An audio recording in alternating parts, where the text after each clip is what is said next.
Voilà, bonjour et bienvenue à tous et à toutes. Nous saluons les frères et sœurs ici présents dans cette salle et nous vous accueillons ici.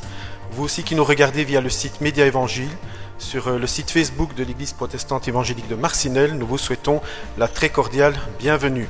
Nous espérons que tout le monde se porte bien. Nous pensons aussi à ceux qui profitent de quelques jours de congé, de vacances bien méritées. Nous avons ce matin, c'est le David Barthélemy de l'église de Charleroi-Nord. Il est ancien à l'église de Charleroi-Nord. C'est lui qui nous apportera le message ce matin. Et nous lui souhaitons aussi la bienvenue à lui et à son épouse et à toute sa famille. Voilà, nous espérons que vous profitez donc de quelques jours de repos. N'oublions pas de quelques jours de vacances, mais ne mettons pas notre foi en vacances. Nous avons de quoi rester connectés au Seigneur, de lire la Bible. Nous avons aussi le site Média Évangile avec les nombreux messages. Je me permets aussi de vous transmettre les salutations du pasteur Philippe Hubinon. Il pense toujours bien à l'Église, il continue de soutenir l'Église et à prier pour elle. Et donc j'ai dit que je le retransmettrai comme chaque dimanche, ces salutations. Ce matin aussi, nous sommes dans la joie. Nous avons ici avec nous notre groupe de louanges. Nous avons Pauline, Françoise, Jean-Louis et Fabien. Et c'est eux ce matin qui vont nous faire chanter. Et quand nous sommes dans la joie, nous allons chanter. Je vous propose de se lever pour chanter le premier chant qui s'intitule Hosanna. Hosanna, un chant se lève, les yeux se tournent vers toi. L'espoir renaît, les cœurs soupirent après toi. Hosanna, tu es le roi, le sauveur, à toi la gloire. Alors chanter, c'est aussi une façon d'honorer et de louer notre Seigneur. Alors nous mettons tout notre cœur à chanter ce chant avec notre groupe de louanges.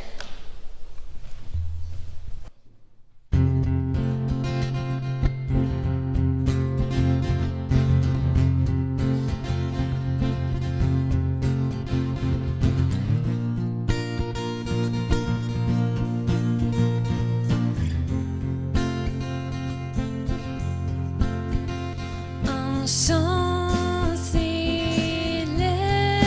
les yeux se tournent vers toi, se tournent vers toi. L'espoir renaît, les cœurs soupirent après toi.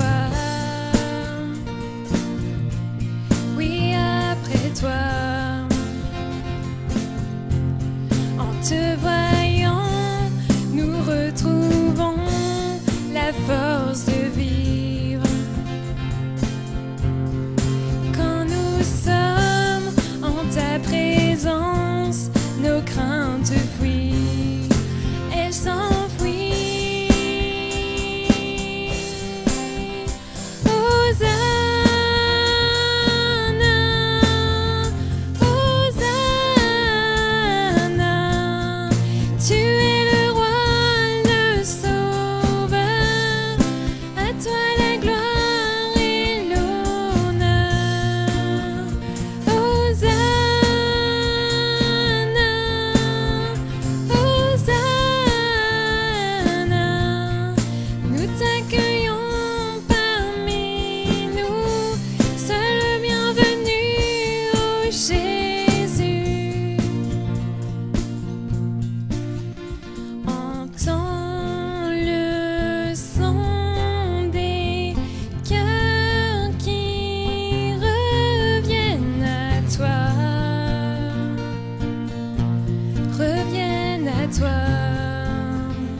Dans ton royaume, les vies brillent.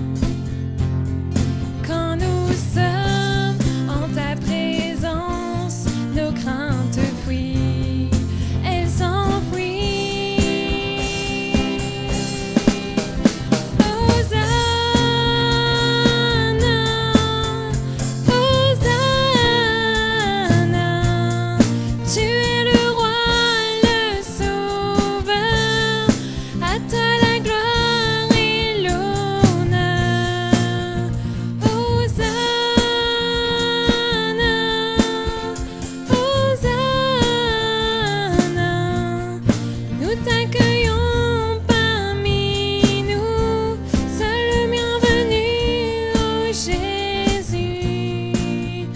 Hosanna,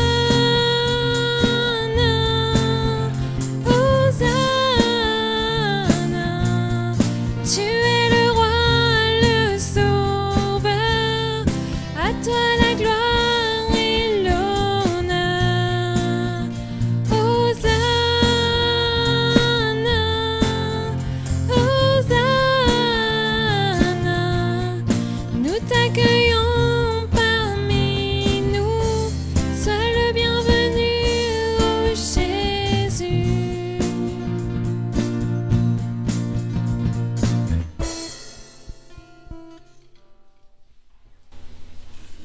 Merci à notre groupe de louanges. S'il y a des personnes qui sont présentes aujourd'hui pour la première fois, bien sûr, nous leur souhaitons aussi la très cordiale bienvenue. Et s'il y a des personnes qui sont présentes et qui n'ont pas de Bible, nous leur offrirons une Bible lors de la fin du culte au stand librairie. Voilà, je vous propose de partager quelque chose avec vous que j'ai lu ce matin dans le magazine Résurrection. C'était une prière. Seigneur, dans le silence de ce jour naissant, je viens te demander la paix, la sagesse et la force. Je veux aujourd'hui regarder le monde avec des yeux remplis d'amour, être patient, compréhensif et doux. Voir tes enfants comme tu les vois toi-même, au-delà des apparences, et ainsi ne voir que le bien en chacun d'eux. Ferme mes oreilles à toute calomnie, garde ma langue de toute malveillance, que seules les pensées qui bénissent demeurent en mon esprit. Que je sois si bienveillant et si joyeux que tous ceux qui m'approchent sentent un peu ta présence en moi. Revêt-moi de ta beauté, Seigneur, et qu'au long de ce jour, tout en moi te révèle. Je vous propose de nous incliner dans la prière pour remettre le culte de ce matin. Oui, notre Dieu, notre Père, nous voulons t'exprimer notre reconnaissance, notre joie de pouvoir nous rassembler librement pour t'apporter le culte qui t'est dû, Éternel. Père Céleste, nous voulons te dire merci pour les petites et grandes choses que tu as fait pour nous durant cette semaine. Merci pour ta présence, Père Céleste. Notre Dieu, je veux te prier ce matin pour les personnes qui sont peu bien en santé, que tu connais, Père Céleste. Nous voulons, Seigneur, te prier pour que tu les rétablisses. Nous te prions aussi pour les personnes, Père Céleste, que l'on voit moins, Père Céleste, qui quittent le troupeau, Éternel. Pour des raisons, Seigneur, qui leur appartiennent, nous voulons, Seigneur, te demander de les ramener, Père Céleste, car tu es notre bon berger. Et tu ne permets qu'aucune brebis ne se perde. Éternel notre Dieu, je veux te prier pour l'Église, pour l'unité de l'Église, pour que l'amour règne dans l'Église. Je veux te prier aussi pour toutes les personnes qui ce matin rendent le culte possible, car chaque personne est importante pour ton Église. L'équipe sono, l'équipe technique, vidéo, accueil, les musiciens, l'école du dimanche, nos moniteurs, et toutes les autres personnes aussi que l'on voit moins, les équipes nettoyage, Seigneur, qui viennent chaque semaine entretenir le bâtiment pour pouvoir nous permettre de nous rassembler dans un bâtiment propre. Éternel notre Dieu, nous voulons te dire merci pour cela. Nous te prions aussi, Seigneur, pour les églises, pour l'église de Charleroi-Nord qui nous a bien aidés, Père Céleste, durant cette période de transition.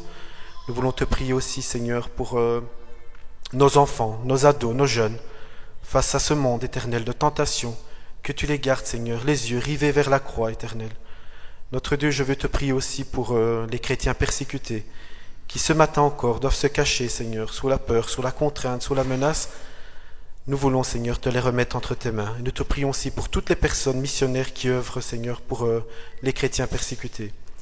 Notre Dieu, je veux te prier aussi, Seigneur, pour te dire merci, pour ton Fils Jésus, pour sa mort, Seigneur, mais aussi pour sa résurrection éternelle, car notre Sauveur est vivant. Merci encore, Seigneur, de bénir le culte ce matin, et que toute la gloire et l'honneur te reviennent. Dans le nom de Jésus-Christ, notre Sauveur. Amen. Je vous propose, avant d'aller plus loin, une lecture dans la Bible, dans le psaume 84.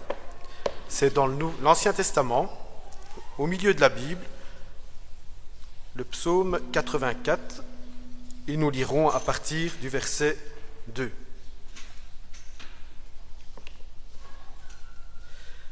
Le psaume 84 dans l'Ancien Testament, et nous lirons à partir du verset 2.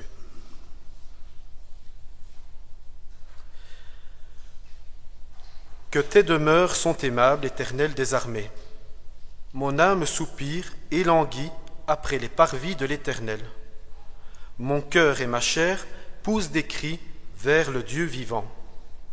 Le passereau même trouve une maison, et l'hirondelle un nid où elle dépose ses petits.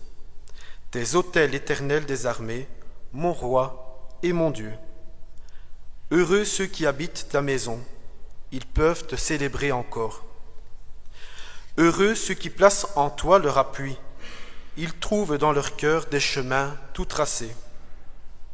Lorsqu'ils traversent la vallée de Baca, ils la transforment en un lieu plein de sources, et la pluie la couvre aussi de bénédictions. Leur force augmente pendant la marche, et ils se présentent devant Dieu à Sion. Éternel Dieu des armées, écoute ma prière. Prête l'oreille, Dieu de Jacob. Toi qui es notre bouclier, vois, ô Dieu, et regarde la face de ton oint. Mieux vaut un jour dans tes parvis que 1000 ailleurs. Je préfère me tenir sur le seuil de la maison de mon Dieu plutôt que d'habiter sous les tentes de la méchanceté. Car l'Éternel Dieu est un soleil et un bouclier. L'Éternel donne la grâce et la gloire. Il ne refuse aucun bien à ceux qui marchent dans l'intégrité. Éternel des armées, heureux l'homme qui se confie en toi. Amen. Jusque-là pour la lecture de ce matin. Nous allons chanter un deuxième chant avec notre groupe de louanges. Grandes et merveilleuses sont tes œuvres. Ô Seigneur notre Dieu Tout-Puissant, que sur la terre et dans le ciel, et rien n'est semblable à toi. Un jour devant toi, tout genou fléchira, toute langue te bénira. Alléluia. Je vous propose qu'on se mette debout. Et vous aussi qui nous suivez sur Internet, les paroles vont s'afficher à l'écran. N'hésitez pas aussi à chanter avec nous. Et je laisse le message après à David Barthélemy.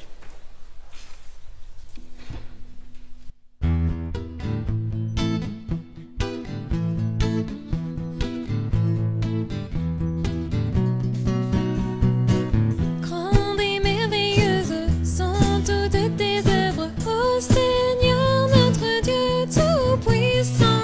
Juste et véritable dans toute ta volonté, toi le roi éternel, qui sur la terre et dans le ciel est semblable à toi.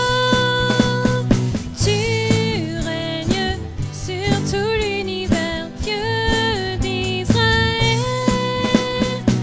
Un jour devant toi, tout genou fléchira, toute langue te bénira. Alléluia, alléluia, alléluia, amen. Lai lai lai lai lai, lai lai lai lai lai lai lai lai lai lai lai, lai lai lai lai lai lai lai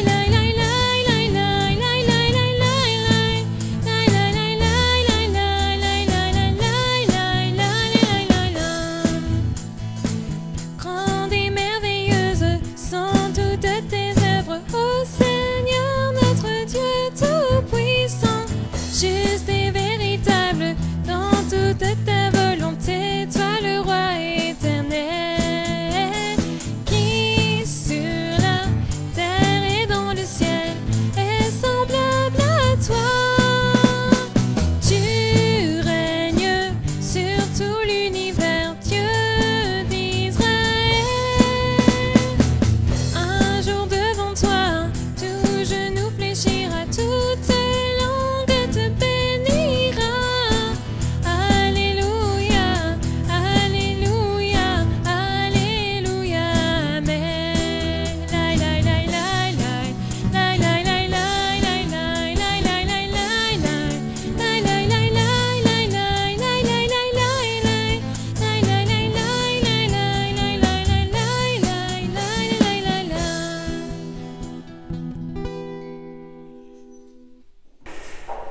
Bonjour à tous, est-ce que vous m'entendez bien? Oui. Voilà, merci de m'avoir encore invité. Vous avez d'ailleurs les salutations de Yves Duchesne et de l'église de Charleroi-Nord.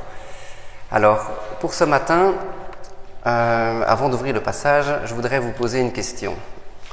D'abord, le titre de ce message, c'est « Prenons compte des avertissements ». Est-ce que vous vous rendez compte que dans la vie de tous les jours, nous sommes remplis d'avertissements, aussi bien à la maison que dans la société? Est-ce que vous avez déjà remarqué cela dans votre vie? Par exemple, en tant que parent, lorsqu'on a des enfants, il arrive très fréquemment qu'on dise « Ne cours pas trop vite, ne monte pas sur le meuble, ne fais pas ceci, attention à l'escalier, tu vas tomber, attention à ceci, attention à cela ». On n'arrête jamais. On donne des avertissements à nos enfants à peu près tout le temps. Ne t'approche pas du four. Quand il fonctionne, tu vas te brûler. Il y a un petit peu de résonance. Ne t'approche pas du four, ça va brûler. Voilà, c'est un peu mieux, Jenny. La société aussi ne cesse de nous dire de faire attention. Par exemple, on revient aujourd'hui dans une période où le Covid remonte et on nous dit « recommence à mettre ton masque, recommence à bien te laver les mains, ne te mets pas dans la foule, évite les festivals, ce genre de choses, c'est dangereux, tu risques de tomber malade ». Avertissement. Lorsqu'on va à la piscine, un autre exemple flagrant, il dit « attention de ne pas plonger ici ». Parce que, probablement que c'est dangereux. Pourquoi? C'est pas assez profond. Tu risques de te rompre le cou. Avertissement. Ne saute pas ici. Ne prends pas le toboggan à l'envers. N'attends pas devant la fin du toboggan. Il risque de t'arriver quelque chose. Il y a des panneaux d'interdiction un petit peu près partout dans notre vie. L'histoire aussi peut servir d'avertissement. Avant la Deuxième Guerre mondiale, on a vu que la poussée de l'extrême droite montait et on s'est rendu compte qu'après, il y a eu la guerre. L'histoire sert d'avertissement. Aujourd'hui, la montée de l'extrême droite recommence. Avertissement. Prenons en compte.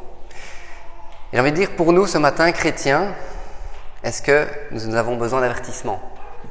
Ce que je peux vous dire, c'est que la Bible est remplie d'avertissements. La Bible peut nous servir encore aujourd'hui d'avertissement. Elle nous prévient de certains dangers qui étaient vrais à l'époque, mais qui sont vrais aussi pour nous aujourd'hui. Il y a des passages qui nous montrent ce qui risque de nous arriver si nous ne prenons pas garde. Et particulièrement dans le passage de ce matin, qui sera en 1 Corinthiens 10, versets 1 à 13, il est question de cela, d'avertissement.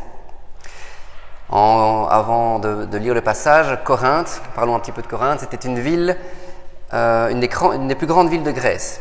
Il y avait plus ou moins 36 000 habitants. Elle était extrêmement prospère, parce qu'il y avait en particulier 2 ports. Donc le commerce était très friand. C'était une ville où il était possible de devenir riche, d'acquérir du pouvoir à partir du moment où on était suffisamment éloquent ou doué. Et comme toutes les grandes villes, et surtout les villes prospères, il y avait beaucoup de vices, beaucoup de débauches, énormément de corruption. Par exemple, en Grèce, je pense que vous n'êtes pas sans savoir, il y avait des dieux pour tout à cette époque. Des dieux pour la fertilité, des dieux pour la guerre, etc. Ce qu'il faut savoir, c'est que, par exemple, il y avait le temple d'Aphrodite à Corinthe. Et dans ce temple, il y avait 1000 prostituées sacrées, avec lesquelles il fallait coucher pour avoir les faveurs de la déesse. Débauche.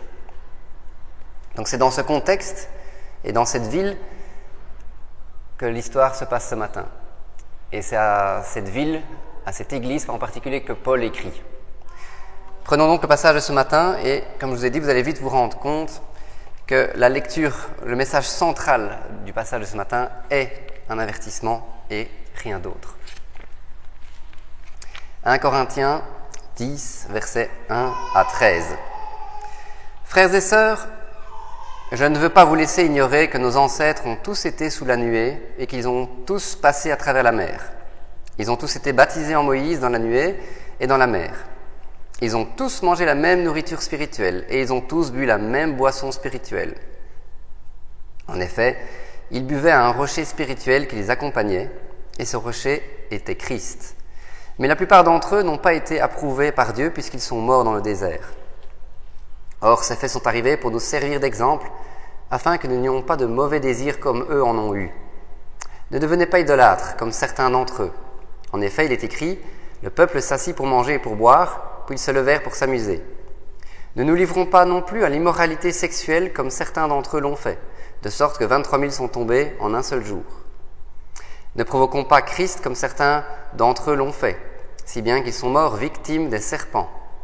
Ne murmurez pas comme certains d'entre eux l'ont fait, de sorte qu'ils sont morts sous les coups du destructeur. Tous ces faits leur sont arrivés pour servir d'exemple. Et ils ont été écrits pour notre instruction, à nous qui sommes parvenus à la fin des temps. Ainsi donc, que celui qui croit être debout fasse attention à ne pas tomber. Seigneur Jésus, merci pour le passage de ce matin. Je voudrais te demander que tu puisses nous parler, à moi et à cette Église, Seigneur, à travers ce passage, et que ce matin, en quittant l'Église, nous puissions sortir en faisant plus attention dans notre vie avec toi, Père. Gloire à toi, Seigneur. Amen.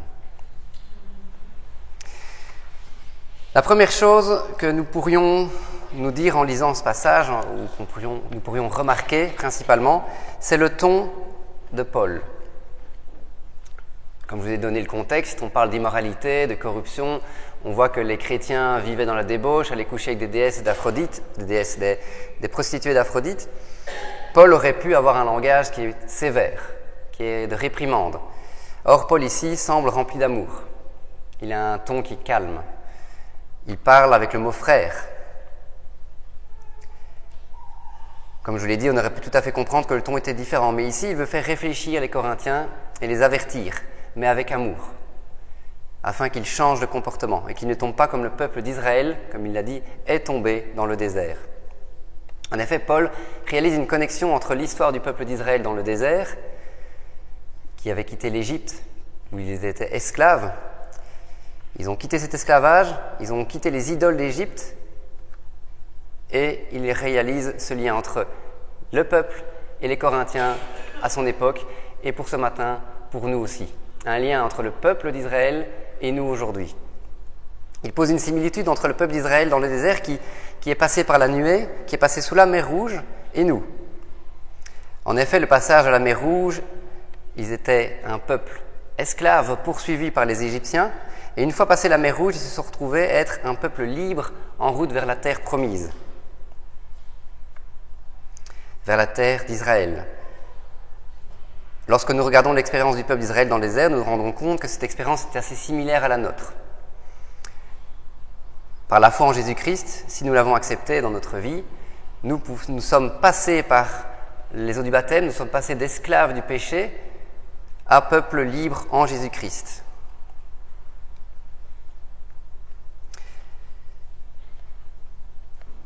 Oups, j'ai perdu ma page. Rappelons que malgré tout, que par rapport à notre expérience aujourd'hui, et je ne conteste pas qu'il y a encore des miracles aujourd'hui, que Dieu agit encore, mais pour le peuple d'Israël, nous constatons quand même qu'ils ont vécu des choses qui sont particulièrement extraordinaires. Il faut se rappeler qu'il y avait la nuée la journée, de fumée, qui avançait, qui les dirigeait. Le soir, pour voir, c'était une nuée de feu qui descendait du ciel, qui empêchait qui que ce soit de s'approcher d'eux. Moïse a levé les bras, Dieu a fait souffler un vent qui a séparé la mer Rouge en deux. Nous ne voyons pas ça tous les jours. Et pourtant, ils avaient suffisamment de signes de la présence du Seigneur pour se rappeler que Dieu est présent, et pourtant, ils l'ont renié très rapidement. Très rapidement, ils ont lâché Dieu. Pourtant, nous, on se dit, waouh, une nuée, la mer qui se sépare en deux, impossible de lâcher Dieu. Après ça, on est sûr qu'il est là, on est sûr qu'il est présent. Impossible de l'oublier. Et pourtant, le peuple d'Israël, il n'y a pas fallu très très longtemps pour revenir à ses anciennes pratiques. Comme nous le montre l'histoire du peuple d'Israël dans le désert, ils ont bien voulu revenir à leur ancienne pratique d'idolâtre. Ils ont demandé à Aaron, une fois que Moïse est resté trop longtemps sur la montagne, « Fais-nous un veau d'or afin que nous puissions l'adorer. » Alors je ne sais plus combien de jours Moïse est resté sur la montagne, mais je sais que ce n'était pas plus d'1 mois, il me semble, si je ne me trompe pas. Mais même si ça avait été 2 mois, après ce qu'ils avaient vécu, waouh, le retour en arrière était rapide. On voit que dans le peuple d'Israël, beaucoup sont morts à cause de leur retour en arrière. Dieu n'a pas aimé cela, il a voulu les supprimer. Moïse a intercédé pour que Dieu ne les supprime pas.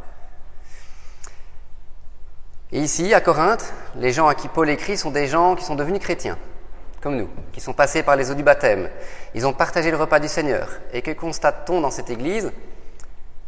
Une église comme la nôtre, comme la vôtre. Eh bien, il y a des relations sexuelles hors mariage, avec des prostituées aussi. Des relations avec des prostituées sacrées, du libertinage, de l'inceste. Comment sont-ils arrivés là? En 1 Corinthiens 6, verset 12, il est dit « Tout m'est permis, mais tout n'est pas utile. Tout m'est permis, mais je ne me laisserai pas dominer par quoi que ce soit. » Ont-ils mal compris ce qu'a dit Paul? Ou ont-ils utilisé ce qu'a dit Paul pour faire ce qu'ils avaient envie de faire? En disant « je suis libre », Paul a dit « tout m'est permis », Paul a parlé de liberté chrétienne, je peux donc faire tout ce que je veux. C'est pas ce qu'a dit Paul. Dans le passage de ce matin, au verset 6, il est dit « afin que nous n'ayons pas de mauvais désirs comme eux en ont eu ». Il rappelle cela afin que nous ne tombions pas dans la même manière, dans la même façon de faire que les Israélites ont fait dans le désert. Alors avoir des désirs comme le peuple d'Israël avait, avoir des désirs dans notre vie n'est pas forcément un péché. Nous pouvons exprimer à Dieu nos désirs. Le problème est plutôt l'escalade du désir. Une demande que nous pouvons faire peut devenir un dû. J'ai droit à cela. Seigneur, tu dois me donner ceci. Un dû qui n'est pas assouvi peut devenir un mécontentement. Car Dieu, vous le savez, ne répond pas forcément à tous nos désirs. Et lorsque Dieu ne répond pas à nos désirs, des fois cela peut mener à de la colère. Aujourd'hui, nous vivons dans une époque où c'est le culte du moi. On se prosterne très peu en Belgique devant des statues. Par contre, on se prosternerait assez bien devant son corps, devant un miroir, à la salle de sport, ou ce genre de choses. C'est moi-je aussi. C'est moi d'abord. On veut satisfaire ses propres désirs, mais le problème, c'est que, pour nous et aussi pour les Corinthiens, c'est que nous sommes normalement en Christ. Nous sommes donc normalement nés d'une nouvelle nature. Le Christ nous remplit normalement. Et donc nos désirs ne devraient pas devenir des dus. Nos désirs ne devraient pas venir des obsessions. Parce que nous sommes totalement remplis du Seigneur. Nous devrions être pleinement satisfaits en Christ.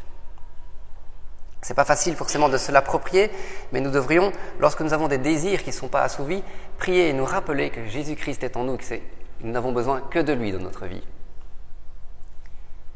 Et forcément, revenir au Seigneur et de demander pardon si nous avons fait certains désirs des dus et que nous sommes mis en colère pour cela. Nous avons des désirs, mais nous devrions peut-être vivre d'une certaine manière un peu détachés face à ces désirs. Ah, j'aimerais bien cela, mais je sais que je n'en ai pas forcément besoin.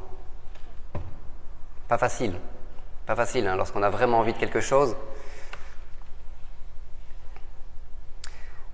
Lorsque nous voulons répondre absolument à nos désirs, c'est comme cela que nous tombons, tout comme le peuple d'Israël avec le veau d'or. Il est tombé dans l'idolâtrie rapidement.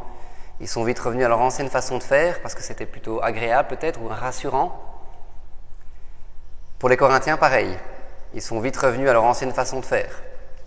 Peut-être que ce n'était pas volontaire au départ. Peut-être que c'était de l'excès de zèle aussi. Il y en a peut-être un qui s'est dit, tiens, j'ai un ami, je vais essayer de le convaincre que Christ est vraiment le Seigneur. Je sais qu'il va au temple d'Artémis, je n'ai pas peur, je vais aller l'accompagner, je vais lui parler de Jésus. Quand il sera à côté de la prostituée, je vais essayer de lui dire que c'est pas bien, etc. Ça ne me fera rien. Et puis il arrive près du temple d'Artémis, il voit 1, 2, 3, 4 prostituées, et certaines sont très jolies, et là, il y a du désir, excès de confiance. Il s'est dit qu'il allait juste accompagner son ami, que c'était une bonne chose à faire, mais il s'est senti fort. Il s'est senti trop fort. Il s'est senti inarrêtable peut-être. Et c'est dans ce genre de situation aussi en particulier que nous pouvons tomber. Ce sont souvent les gens qui paraissent forts ou qui pensent l'être qui tombent plus rapidement que les faibles. Pourquoi ? Parce qu'un faible n'aurait pas pris le risque d'accompagner son ami au temple d'Artémis. Parce qu'il sait, il serait dit non, c'est dur, parce que quand je vois les femmes là-bas, j'aurais eu du mal, je ne saurais pas, je vais le laisser aller. Le fort, lui, il y va et il tombe. Ceux qui se croient infaillibles n'hésitent pas à se mettre en des situations de danger, dans des situations dangereuses. On parle aussi que certains mangeaient des viandes sacrifiées aux idoles et que cela faisait chuter d'autres chrétiens. Le problème n'est pas qu'ils mangeaient de la viande sacrifiée aux idoles tout seuls ou en famille, mais qu'ils en mangeaient dans un cadre particulier, comme lors d'une célébration d'un idole, en l'honneur d'un faux dieu. Aussi, aujourd'hui, on ne mange plus forcément de nourriture pour les idoles, mais il y a des choses qui sont un petit peu similaires à cela. En mangeant quelque chose, on fait chuter un autre. Je vais prendre l'exemple de l'alcool. Lorsqu'on est en un repas, par exemple on fait une agape, on dit allez, on va mettre un petit peu d'alcool. Or, dans l'église, il y a peut-être des anciens alcooliques. Et en buvant de l'alcool, parce que nous, ça ne nous pose pas de problème, on met peut-être une personne dans l'église qu'on ne connaît peut-être pas, dans une situation de désir, une situation où son corps le pousse à boire, une situation où on va le faire chuter. Par notre propre liberté, nous allons faire chuter un frère qui a peut-être un problème avec cela. Nous pouvons devenir une pierre d'achoppement. Faisons attention à cela. Et donc l'avertissement que Paul donne dans le passage de ce matin est pour nous aussi. Pour nous qui nous croyons peut-être trop sûrs. Ce n'est pas le cas de tout le monde, bien sûr. Les Corinthiens, dans ce passage, eux, il est dit dans le début de Corinthiens, ils étaient riches de tous les dons, ils étaient instruits, ils étaient sauvés, ils étaient tellement sûrs d'eux qu'ils marchaient, là on le voit, sur le précipice de la tentation. Ils devaient se dire qu'ils étaient libres en Jésus-Christ et qu'ils ne risquaient donc rien. Mais ce n'est pas vrai. Lorsque nous flirtons avec le péché, lorsque nous flirtons avec l'immoralité, que nous côtoyons la corruption morale, cela peut nous entraîner dans la chute. Comme je l'ai dit, le danger pour les gens qui se croient infaillibles est de chuter, justement. Et le problème, c'est de faire chuter aussi des frères. Parce que lorsqu'on est fort, on est quelqu'un de fort dans l'Église, d'autres prennent exemple sur nous. Et lorsque cet exemple chute, d'autres suivent. Nous le voyons, nous l'avons vu encore récemment, je ne dirai pas de nom, mais avec des grands prédicateurs sur Internet, qui ont fait des grandes choses, qui ont dit des belles choses, qui ont fait des miracles. Et puis on entend, scandale, il a trompé sa femme, il a fait ceci, il a fait cela. Ça a fait beaucoup de tort aux gens qui le suivaient, à sa famille, et peut-être que des gens ont renié la foi, ils ont dit, tu vois, c'est pareil, il est pareil que les autres. Peut-être grand prédicateur, mais finalement, il est comme tout être humain. C'est sûr, on est comme tout être humain. Ne nous mettons donc pas en situation de danger. Ces grands prédicateurs peuvent chuter, comme nous. Mais ne nous mettons pas volontairement dans des situations de danger. C'est ce que Paul dit ce matin, avertissement. Il montre ce qui s'est passé dans l'histoire afin que nous ne reproduisions pas la même chose dans notre propre vie. Ne nous trompons pas, chuter ne nous aidera pas à grandir de la bonne manière. Il vaut mieux éviter de chuter et se servir des exemples des autres. L'exemple de certains qui sont chutés avant nous. Cela peut nous empêcher, nous, de faire les mêmes erreurs et donc nous aider à grandir. Ça s'appelle de l'expérience, mais l'expérience acquise par les autres. C'est exactement ce que fait Paul dans ce passage. Il avertit les Corinthiens, il leur montre ce qui s'est passé pour le peuple d'Israël dans le désert. Afin qu'on ne se croie pas infaillible, mais bien au contraire que nous prenions conscience de notre faillibilité, que nous prenions conscience que nous sommes faibles. Le peuple, lui, avait vécu des choses suffisamment grandioses pour ne pas tomber normalement, pour se dire que Dieu peut tout. Mais ils sont tombés bien rapidement. Quels sont donc les dangers qu'évoque Paul aux Corinthiens ? Il y en a plusieurs, mais le principal, c'est l'idolâtrie. Comme je vous ai dit, à notre époque, on se voit mal se prosterner devant un veau d'or, et bien que ça existe encore dans certains pays, peut-être pas un veau, mais autre chose. On ne trouve pas forcément de prostituées sacrées en Belgique, il me semble, je n'ai jamais cherché. Mais par contre, ce qu'on voit beaucoup, c'est le culte du moi, le culte du corps, le culte de la beauté. Si vous regardez sur Instagram et autres, c'est maquillage, on se fait de plus en plus beau, musculation, être de plus en plus beau, et se mettre en avant, être de plus en plus éloquent devant tout le monde, pour avoir de plus de gens qui nous suivent, un peu comme des adorateurs de nous.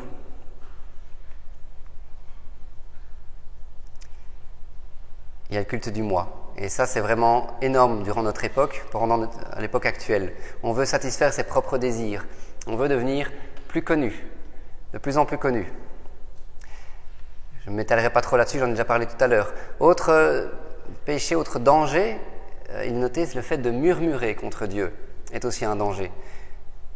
Je ne sais pas si vous vous souvenez, avec Moïse, certains ont murmuré. Qu'est-ce qui s'est passé ? Dieu a lâché des serpents qui est venu mordre le peuple d'Israël. Ils ont perdu énormément de gens. Ils ont dû regarder ce serpent qui était mis en hauteur pour être guéri. Eh bien, murmurer contre Dieu est un danger. Lorsque nos désirs ne sont pas assouvis, je murmure contre Dieu, car je ne suis pas content. Je ne suis pas content, j'ai pas ceci, j'ai pas cela. Le fait de flirter avec l'immoralité sexuelle aussi, Par exemple, je regarde des vidéos sur Internet que je ne devrais pas, je parle comme je ne devrais pas. Pour ce qui est de la corruption morale, je travaille en noir, par exemple. Ce sont des dangers réels à notre époque. Ils sont extrêmement dangereux. Nous ne croyons donc pas infaillibles comme certains à Corinthe. Beaucoup chutent et beaucoup d'autres chuteront encore. Et on se demande des fois comment faire pour ne pas chuter. Comment est-ce possible? Comment pouvons-nous faire pour ne plus chuter? Et Paul veut nous rassurer dans ce passage. Il veut quand même nous rassurer. Rien, il dit bien rien de ce qui va vous être présenté comme épreuve ne sera surhumain, ne sera donc impossible à surmonter. Absolument rien. En effet, Dieu permet, lorsque nous subissons l'épreuve, il permet que cette épreuve ne soit pas au-dessus de nos forces, nos propres forces. Nous avons tous une sensibilité à la chute qui est différente. Certains vont chuter rapidement, d'autres pas. Dieu va nous mettre à l'épreuve, va permettre que nous subissions l'épreuve, mais elle ne sera pas au-dessus de nos forces. Chaque épreuve que Dieu permet, aussi difficile soit-elle, aussi horrible soit-elle, ne sera pas au-dessus de nos forces. Elle est à notre portée. Dieu prépare un chemin afin que nous puissions passer au travers de ces difficultés. Il ne nous laisse pas face à ce danger sans nous préparer une issue de secours. Il ne tient donc qu'à nous, de tenir ferme et de chercher le moyen de sortir de cette épreuve victorieuse. Il est donc important, lorsque nous subissons une épreuve, que nous ne focalisons pas sur celle-ci, mais sur le moyen d'en sortir. En priant le Seigneur, mais en cherchant le moyen d'en sortir. Souvent, quand nous vivons quelque chose de difficile, nous sommes focalisés sur cette difficulté. Comment je vais faire? C'est fini, c'est foutu, je m'en sortirai jamais. Plutôt que de se dire, on prie, on s'installe et on cherche le moyen de sortir. On dit, Seigneur, je n'y arrive pas, je vais chuter. Aide-moi. Le Seigneur répondra. Je vais prendre un exemple. Si vous êtes tenté, c'est peut-être plus pour les jeunes, par une application, par exemple, sur votre téléphone. Vous savez que sur TikTok, par exemple, quand vous l'ouvrez, vous passez 3 heures dessus d'un coup. Vous voyez des choses qui ne sont pas bonnes et vous savez que c'est votre problème. Et le matin, vous êtes là, vous voyez l'application, vous dites, allez, quelques minutes, vous relancez et vous savez que vous êtes reparti pendant un bon moment. Quel est le moyen d'en sortir? Nous ne focalisons pas sur l'application, sur le téléphone comme ça. Prions ou demandons de l'aide à un ami, dit supprime-la s'il te plaît, supprime cette application de mon téléphone. Nous ne sommes pas seuls. Si on voit l'application sur son écran tous les jours, 10 fois, 15 fois par jour, nous serons tentés 10, 15 fois par jour. La solution est simple, c'est la supprimer. Vous n'y arrivez pas, demandez de l'aide au Seigneur, à un frère, une sœur. Lorsque nous focalisons donc sur la tentation, nous n'en sortirons jamais. Mais focalisons-nous sur la façon de pouvoir en sortir, sur l'issue de secours. Autre difficulté peut-être en cette période de Covid-19, je ne sais pas si vous la vivez dans cette église. Oh, j'ai peur de tomber malade, je ne vais pas aller à l'église, je vais regarder sur Internet. Internet c'est bien, mais à l'église c'est mieux. On peut côtoyer ses frères et sœurs. Internet c'est plus quand on est malade et qu'on ne veut pas contaminer ses frères et sœurs. Ça c'est chouette, on peut continuer à assister au culte sans pouvoir s'y rendre. Mais si nous ne sommes pas malades, gardons cette communion fraternelle, venons à l'église. Parce que lorsque nous restons derrière notre petit écran, à un moment, on finit par oublier la communion fraternelle, on oublie des frères et sœurs, et on oublie cette relation avec Dieu, parce que ce n'est pas la même chose. Et puis on s'éloigne. Et qu'est-ce qu'il y a de pire que de s'éloigner de notre Seigneur? Lorsque Paul dit qu'aucune tentation ne nous est survenue qui n'était humaine, et Dieu est fidèle, ne permettra pas que nous soyons tentés au-delà de nos forces, mais avec la tentation, il prépare aussi le moyen d'en sortir afin que vous puissiez la supporter. D'une certaine manière, Paul, là, il dit, on n'a pas d'excuses. On n'a plus d'excuses. On ne peut pas dire, c'est plus fort que moi, je n'y arrive pas. On ne peut pas sortir cette excuse. C'est plus fort que moi. Vous savez, on entend souvent ça. C'est plus fort que moi, j'y arrive pas. À chaque fois, je prends un biscuit, je recommence. C'est plus fort que moi, à chaque fois, je continue. Plus fort que moi, à chaque fois, je le fais. Nous n'avons pas d'excuses lorsque nous sommes en Christ. Ce n'est plus une excuse lorsque nous chutons de succomber à notre tentation de dire simplement « je ne sais pas faire autrement ». Dieu prépare l'issue de secours. Il y a une échelle de secours lors de la difficulté où il suffit de la prendre et sortir, ou une porte de secours. Parce que Les tentations que nous vivons ne sont pas surhumaines. Les tentations que nous vivons et que d'autres vivent ne sont pas surhumaines. Dieu a mis une tentation qui est à notre portée. Le monde peut nous tenter, il est plus fort que nous. Mais Jésus-Christ a vaincu le monde. Et il vit en nous. Jésus-Christ vit en nous, qui sommes chrétiens. Le diable peut nous tenter, il est plus fort que nous. Mais Jésus-Christ a vaincu le diable. Jésus-Christ vit en nous. Il vit en nous pour nous aider à trouver cette porte de secours. Il vit en nous pour nous donner cette force de résister.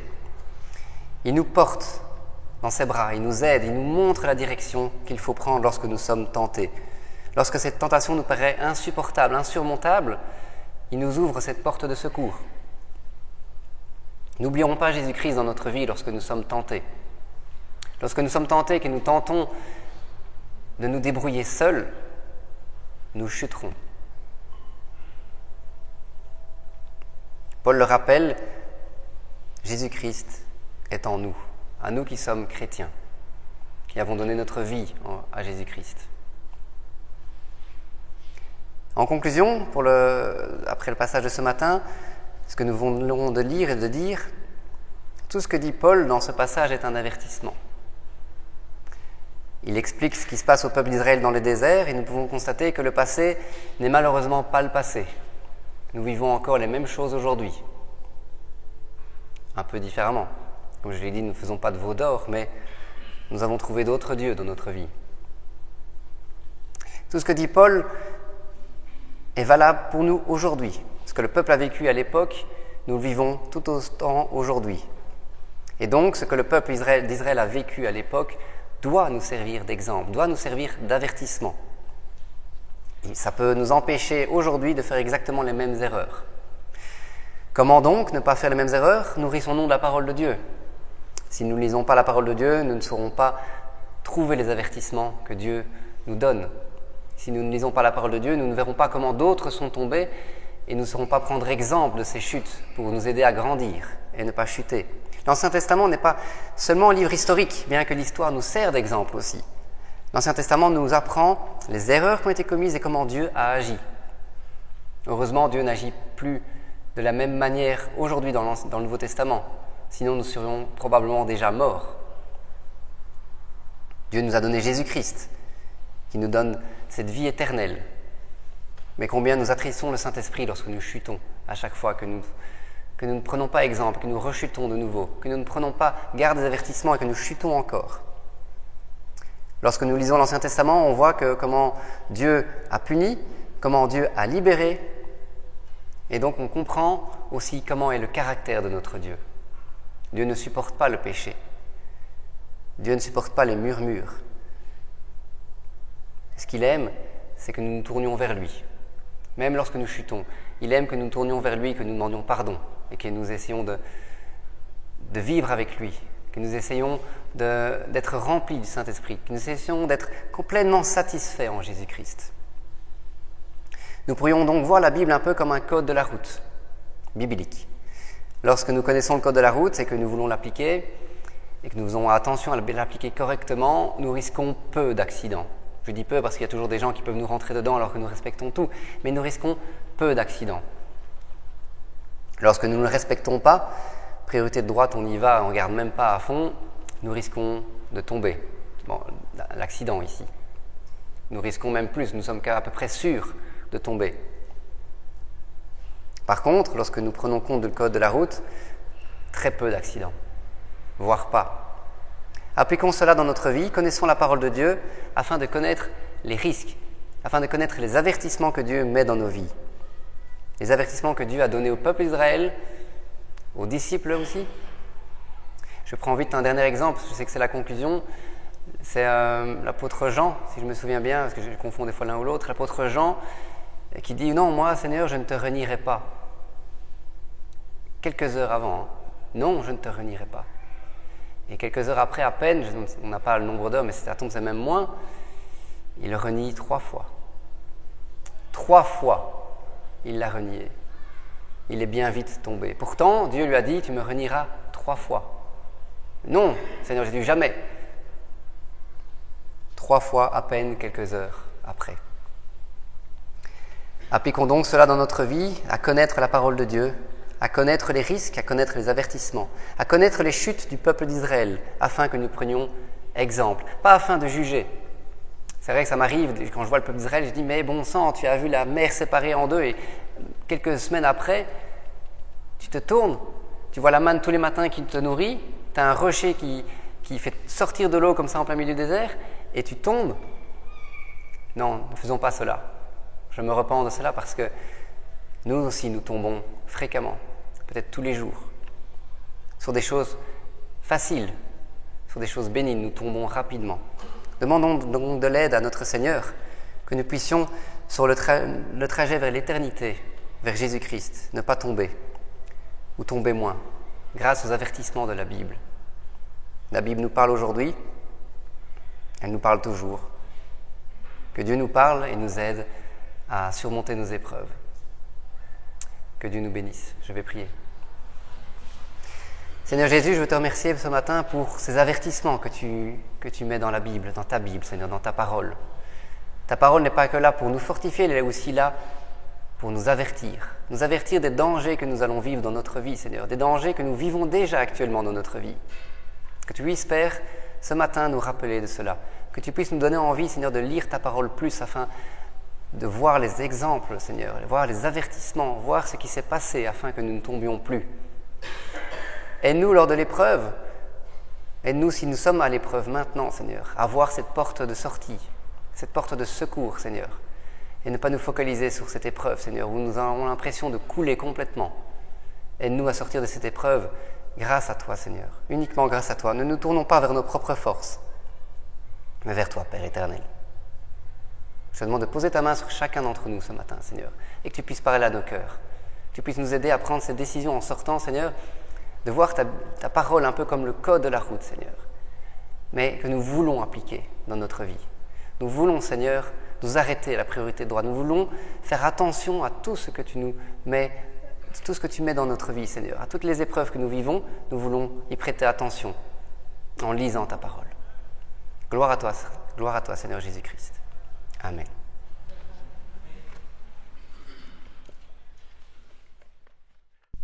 Je voudrais dire merci à notre frère David pour ce message édifiant. C'est vrai que par moments nous avons, même moi, chers frères et sœurs, à nous concentrer sur le problème, mais au lieu de prier le Seigneur, donc bien prier le Seigneur, d'essayer de trouver cette solution. Avec Dieu, tout est possible. Lui confier nos problèmes et Dieu pourvoit à chaque chose en son temps. Il est vrai aussi que privilégions le présentiel dans l'église tant que c'est encore possible, malgré, on ne veut pas être alarmiste, mais avec la remontée de ce Covid, de se voir, de se parler, de prendre des nouvelles entre nous. Et aussi pour nos personnes âgées. C'est vrai que nous favoriser le présentiel, c'est mieux, mais ce lien qu'elles gardent avec le site internet, qu'elles peuvent regarder les cultes, ça leur fait aussi un grand bien. C'est une manière aussi de garder le lien aussi avec l'église. Elles ne peuvent plus se déplacer, donc nous comprenons tout à fait qu'elles ne savent plus venir en présentiel à l'église. Prenons aussi, chers frères et sœurs, des nouvelles de nos malades, de nos personnes âgées. Ça fait toujours du bien de savoir quand on est peu bien, que l'église pense à nous. Voilà, un petit SMS, ou alors c'est encore mieux, un petit coup de téléphone. Je vous assure que ça fait le plus grand bien quand les personnes sont peu bien, et c'est important aussi. Et c'est aussi une façon aussi de montrer notre communion envers les frères et sœurs de l'Église. Voilà, merci donc à David pour ce message. Nous allons chanter un troisième chant. Je loue ton nom éternel. Seigneur, je célèbre ta bonté. Quelle joie car tu vis en moi. Quelle joie car tu viens pour nous sauver. Et c'est durant ce chant que nous louerons le Seigneur par nos offrandes, que chacun se sente libre bien sûr de mettre dans la bourse.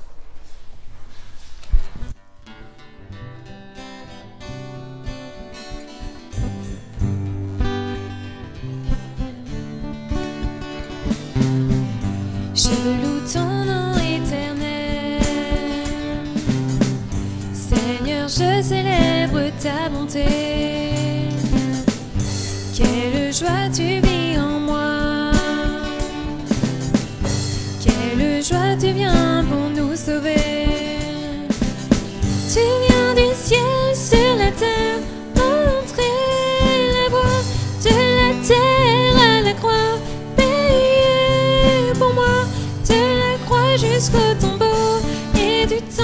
jusqu'au ciel, je loue ton nom éternel. Je loue ton nom éternel.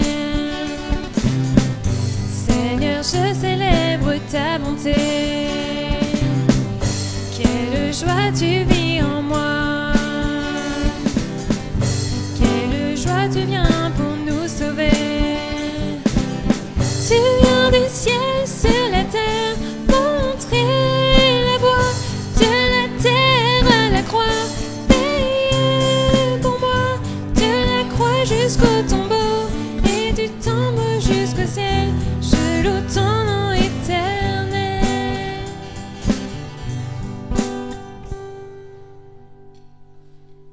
C'est l'apôtre Paul,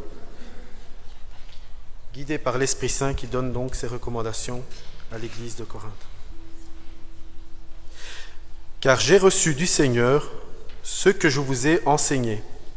C'est que le Seigneur Jésus dit dans la nuit où il fut livré, prit du pain, et après avoir rendu grâce, le rompit et dit : Ceci est mon corps qui est rompu pour vous. Faites ceci en mémoire de moi. De même, après avoir soupé, il prit la coupe et dit : Cette coupe est la nouvelle alliance en mon sang. Faites ceci en mémoire de moi toutes les fois que vous en boirez. Car toutes les fois que vous mangez ce pain et que vous buvez cette coupe, vous annoncez la mort du Seigneur jusqu'à ce qu'il vienne. C'est pourquoi celui qui mangera le pain ou boira la coupe du Seigneur indignement sera coupable envers le corps et le sang du Seigneur. Avant de partager le repas de la scène, je vous propose un moment de recueillement, chacun dans son cœur. Le Seigneur a le pouvoir de sonder les cœurs.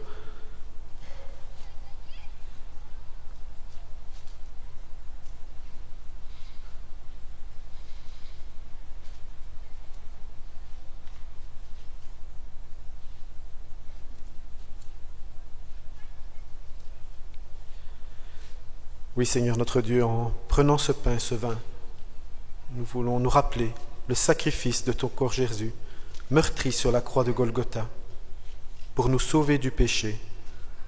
Père Céleste, tu as manifesté ton amour pour chacun de nous en nous offrant ton Fils Jésus.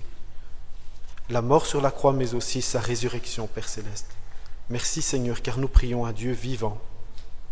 Notre Dieu, nous voulons encore te dire merci pour ce grand cadeau que tu as fait pour chacun de nous. Dans le nom de Jésus. Amen. Pour ce repas, je vais inviter chaque frère et sœur qui sont passés par les eaux du baptême, qui ont rendu témoignage. Dernièrement, nous avons eu une cérémonie de baptême où Chédrine et Joachim ont témoigné publiquement de leur foi en Jésus-Christ. Ils ont demandé pardon au Seigneur et la volonté de vivre une nouvelle vie avec lui. Donc nous invitons toutes les personnes qui sont passées par les eaux du baptême à partager ce repas. S'il y a des frères et sœurs qui viennent d'une autre église et qui sont aussi en ordre dans leur église, nous les invitons également. C'est l'église du Seigneur Jésus-Christ qui vous invite à ce repas. Et s'il y a d'autres personnes qui n'ont jamais pris ce repas, ni ici ni ailleurs, nous leur demandons d'en parler aux anciens ou à un responsable de l'église, afin que, selon les Écritures, de veiller au bon ordre de ce repas dans l'église. J'invite donc tous les frères et sœurs à bien vouloir se lever pour prendre le repas de la scène. Je vais aussi appeler André, Léonidas pour le repas.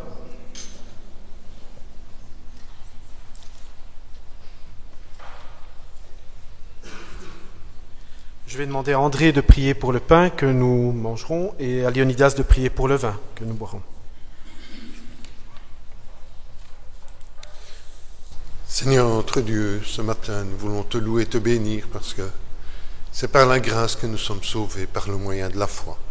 Tout a été accompli à la croix, nous n'avons rien à y ajouter, mais nous nous souvenons que si pour nous c'est une grâce, c'est parce que le Seigneur Jésus a payé le prix en livrant son corps à la croix. Nous voulons nous souvenir en partageant le pain que son corps a été blessé à cause de notre péché. Te remercions pour ton amour à notre égard. Au nom du Seigneur Jésus. Amen.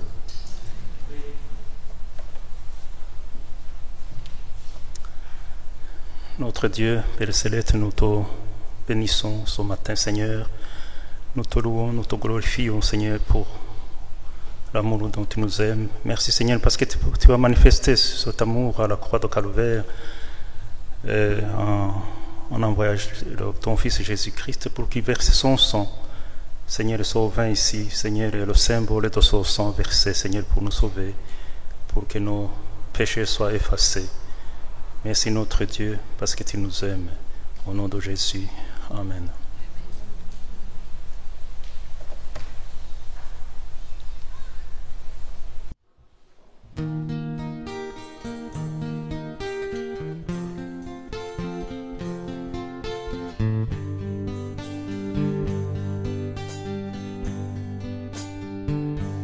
Dieu, quel amour pour moi, quelle patience.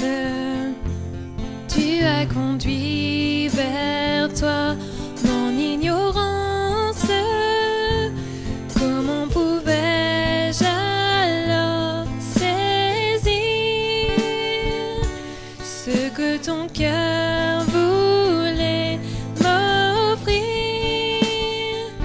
Un si grand miracle, un don si précieux. Ta mort à la Pâque nous ouvre les yeux. Ton salut remplace ma condamnation. Mon péché s'efface par ta rédemption. Loué sois-tu, Dieu Tout-Puissant. Loué sois-tu.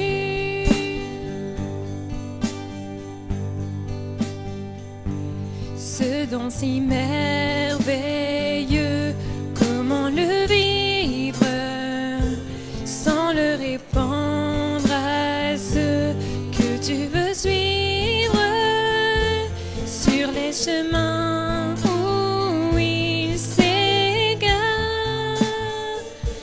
loin de la vie et de l'espoir. Un si grand miracle, un don si précieux. Ta mort à la Pâque nous ouvre les yeux. Ton salut remplace ma condamnation. Mon péché s'efface par ta rédemption. Loué sois-tu.